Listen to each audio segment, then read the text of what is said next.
Raja Basari Nazari, Universitas Sari, Prodi Hukum Keluarga, kelas B. Di sini saya akan mempresentasikan macam-macam sumber hukum nasional. Langsung saja kita masuk pembahasan macam-macam sumber hukum nasional Indonesia. Sumber hukum adalah segala sesuatu yang menimbulkan aturan-aturan yang mempunyai kekuatan yang bersifat memaksa, yaitu aturan-aturan yang jika dilanggar mengakibatkan sanksi tegas dan nyata. Hakikatnya, tempat menemukan dan menggali hukum. Arti sumber hukum: 1. Sebagai asas hukum, sesuatu yang merupakan permulaan hukum. 2. Menunjukkan hukum terdahulu menjadi memberi bahan hukum yang kemudian. 3. Sumber berlakunya yang memberi kekuatan berlaku secara formal kepada peraturan hukum. 4. Sumber dari mana kita dapat mengenal hukum. 5. Sumber terjadinya hukum, sumber yang menimbulkan hukum. Sumber hukum ada dua, yaitu sumber hukum material, tempat di mana materi hukum diambil jadi merupakan faktor membantu pembentukan hukum, dapat ditinjau dari berbagai sudut. 2. Sumber hukum formil ada 5, yaitu 1. Undang-undang, 2. Kebiasaan, 3. Keputusan hakim, 4. Traktat, 5. Pendapat sarjana hukum atau doktrin. Undang-undang adalah peraturan negara yang mempunyai kekuatan hukum mengikat yang diadakan dan dipelihara oleh negara. 1. Undang-undang ada 2, yaitu undang-undang undang-undang formil, keputusan pemerintah yang merupakan undang-undang karena cara pembuatan undang-undang dibuat oleh presiden dan DPR. B. Atau 2. Undang-undang material adalah setiap keputusan pemerintah yang menurut isinya mengikat langsung setiap penduduk. Berlakunya undang-undang menurut tanggal yang ditentukan sendiri oleh itu undang-undang sendiri. 1. Pada saat diundangkan. 2. Pada tanggal tertentu. 3. Ditentukan berlaku surat. 4. Ditentukan kemudian dengan peraturan lain. Berakhirnya undang-undang ditentukan oleh undang-undang itu sendiri, dicabut secara tegas. 3. Undang-undang lama bertentangan dengan undang-undang baru. 4. Timbulnya hukum kebiasaan yang bertentangan dengan undang-undang sudah tidak ditaati lagi. Sebuah peraturan hukum biar berlaku terus harus extraordinary. Di Indonesia hanya ada 2, yaitu 1. Pemberantasan teroris, 2. Pelanggaran HAM. Asas-asas berlakunya undang-undang. Asas-asas berlakunya undang-undang: 1. Lex superior derogat legi priori. Undang-undang yang kedudukannya lebih rendah tidak boleh bertentangan dengan undang-undang yang kedudukannya lebih tinggi dalam mengatur hal yang sama. B. Lex special derogat legi priori. Undang-undang bersifat khusus mengesampingkan undang-undang yang bersifat umum apabila undang-undang tersebut sama kedudukannya. 3. Lex posterior. Undang-undang yang berlaku belakangan membatalkan undang-undang terdahulu sejauh undang-undang itu mengatur hal yang sama. 4. Nunuk deliktif. Tidak ada pembuatan dapat dihukum kecuali sudah ada peraturan sebelum perbuatan dilakukan. Jadi undang-undang yang telah diundangkan dianggap telah diketahui setiap orang sehingga pelanggaran undang-undang mengetahui undang-undang yang bersangkutan. 2. Kebiasaan merupakan sumber hukum tertua. Kebiasaan adalah perbuatan manusia yang tetap dan berulang-ulang sehingga merupakan pola tingkah yang laku yang tetap aja, lazim dan normal, perilaku yang diulang yang menimbulkan kesadaran bahwa perbuatan itu baik. Kebiasaan adat. Custom akan menimbulkan hukum jika undang-undang menunjukkan pada kebiasaan untuk diberlakukan pasal 15 AB. Kebiasaan tidak menimbulkan hukum kecuali jika undang-undang menunjuk pada kebiasaan untuk diberlakukan. Kebiasaan dapat menjadi sumber hukum. Syarat-syaratnya yaitu: 1. Perbuatan itu harus sudah berlangsung lama. 2. Menimbulkan keyakinan umum bahwa perbuatan itu merupakan kewajiban hukum pembinaan selanjutnya. 3. Ada akibat hukum jika kebiasaan hukum dilanggar. Pasal 1339. Persetujuan tidak hanya mengikat untuk apa yang telah ditetapkan dengan tegas oleh persetujuan, tetapi juga untuk segala sesuatu menurut sifat persetujuan itu diwajibkan oleh kebiasaan. Pengadilan tidak boleh menolak untuk memeriksa dan mengadili suatu perkara yang diajukan dengan dalih bahwa hukum tidak kurang jelas, melainkan wajib untuk memeriksa dan mengadilinya. 3. Jurisprudence presiden.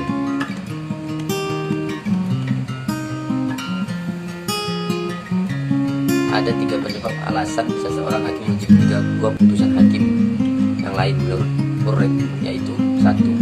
Psikologis. Seorang hakim mengikuti putusan hakim lainnya kedudukannya lebih tinggi karena hakim adalah pengawas hakim di bawahnya. Putusan hakim yang lebih tinggi mempunyai puncak karena dianggap lebih berpengalaman. B. Atau 2. Praktisi. Mengikuti putusan hakim lain yang kedudukannya lebih tinggi yang sudah ada karena jika putusannya beda dengan hakim yang lebih tinggi, maka pihak yang dikalahkan akan melakukan banding kasasi kepada hakim yang pernah memberi putusan dalam perkara yang sama agar perkara diberi putusan sama dengan putusan sebelumnya. C. Sudah adil, tepat dan patut sehingga tidak ada alasan untuk keberatan mengikuti putusan hakim yang terdahulu. 4. Traktat. Traktat adalah perjanjian yang diadakan oleh 2 negara lebih. 1. Negara bilateral. B. Lebih dari 2 negara multilateral. C. Perjanjian terbuka kolektif. Perjanjian multilateral yang memberi kesempatan negara lain yang tidak ikut mengadakan perjanjian untuk menjadi pihak. Perjanjian antar negara dibedakan menjadi treaty dan agreement. Treaty adalah perjanjian yang kurang penting. Treaty harus disampaikan kepada parlemen untuk mendapat persetujuan sebelum diratifikasi presiden kepada negara. Materi treaty. A. Masalah-masalah politik yang lain dapat mempengaruhi haluan politik negeri. B. Ikatan-ikatan sedemikian rupa yang mempengaruhi haluan politik negara. C. Masalah-masalah yang menurut undang-undang atau peraturan perundang-undangan harus diatur dengan undang-undang. Agreement merupakan perjanjian dengan materi-materi lain yang hanya disampaikan kepada parlemen atau DPR untuk diketahui setelah disahkan kepala negara fase tahap praktek.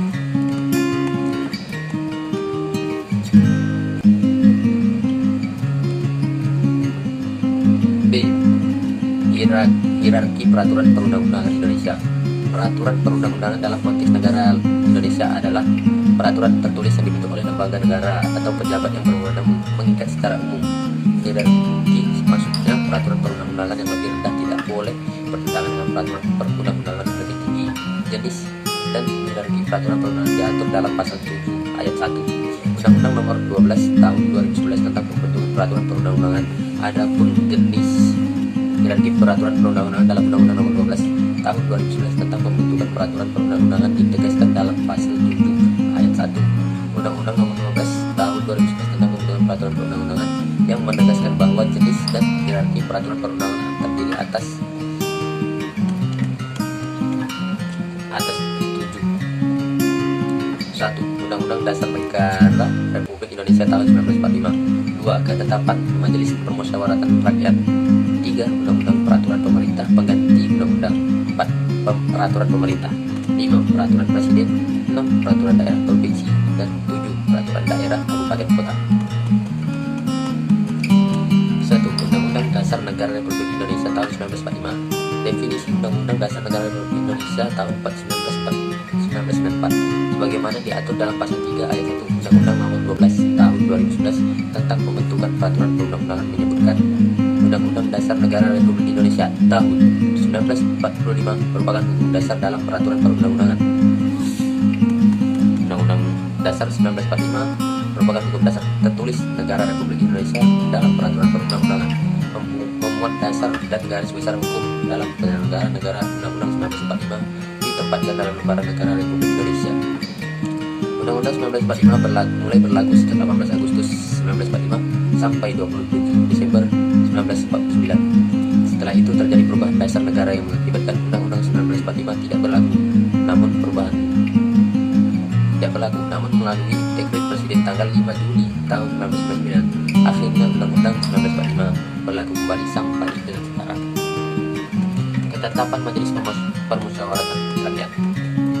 Tentang MPR merupakan putusan Majelis Permusyawaratan Rakyat sebagai pengemban kedaulatan rakyat yang ditetapkan dalam sidang-sidang MPR atau bentuk putusan Majelis Permusyawaratan Rakyat yang berisi hal-hal yang bersifat penetapan. Dimasuknya kembali tap MPR dalam tata urutan perundang-undangan berdasarkan apa yang tertuang dalam Undang-Undang Nomor 12 Tahun 2011 tentang pembentukan peraturan perundang-undangan hanya merupakan bentuk penegasan saja bahwa produk hukum yang dibuat berdasarkan TAP MPR masih diakui dan berlaku secara sah dalam sistem perundang-undangan Indonesia. 3. Undang-undang peraturan pemerintah pengganti undang-undang. Definisi undang-undang sebagai diatur dalam pasal 13 angka 3 Undang-Undang Nomor 12 Tahun 2011 tentang pembentukan peraturan perundang-undangan.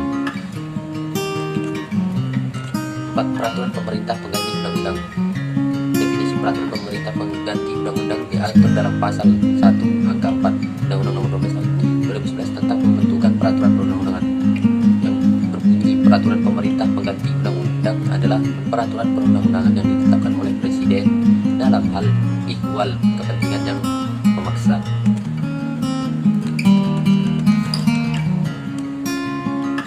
Peraturan perundang-undangan yang ditetapkan oleh Presiden dalam hal ihwal kegentingan yang memaksa atau negara keadaan atau memaksa negara dalam keadaan darurat dengan ketentuan sebagai berikut.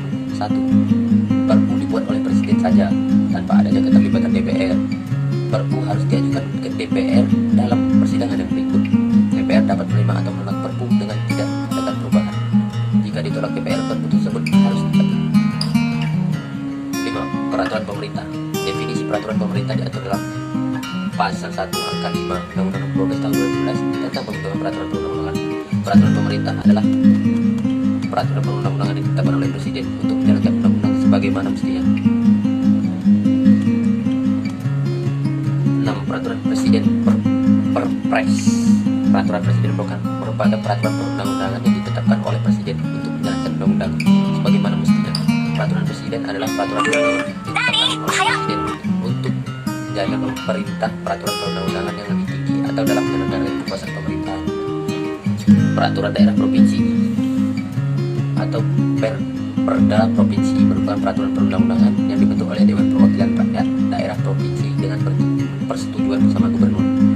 Peraturan daerah dan keputusan kepala daerah negara Indonesia adalah negara yang menganut asas desentralisasi, yang berarti wilayah Indonesia dibagi dalam beberapa daerah otonom dan wilayah administrasi.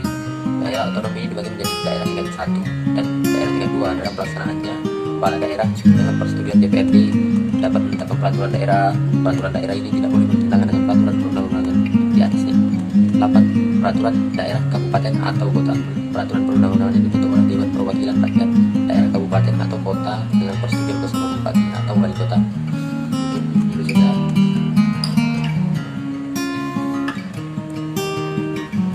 Sekian dari saya.